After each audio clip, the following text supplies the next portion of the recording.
mga ka-idol, mga beautiful people.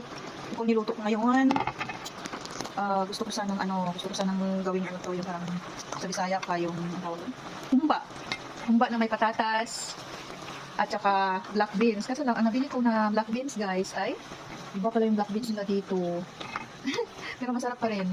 Ang ingredients ko lang dito, ang sarap pala siya, ang sarap niya. May patatas, tas ang sauce na nilagay ko dito ay soy sauce at saka coke.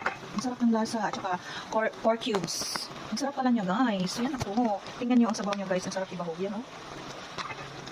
Tapos, yan po guys. Ang sarap niya. Sobrang sarap. Na malamis-lamis. Tingnan na natin. Malamis-lamis po siya guys. Bili kong black beans. Iba pala yung black beans sila dito. Katuwa. Pero hindi ko naman inubos, mga 1/4 lang po ang ginamit ko. Pero tinikman ko, masarap naman. Iba pa rin yung black beans sa atin guys. Hello mga ka-idol, mga beautiful people. Yan na po, kakain na po ako sa niluto kong humba na parang adobo.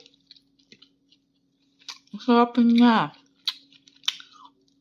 Lagyan ko yan ng soy sauce, toyo, coke, kasi may coke kami. Tsaka yung black beans. Ang sarap ng patatas namin dito. Yung patatas na parang kamote siya guys. Yan o. Pula ang kulay ng balat niya. Sarap. Hindi na namin binabalatan.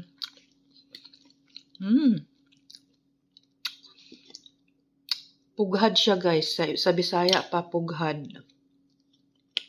Yan lang po. Let's eat mga kaludi.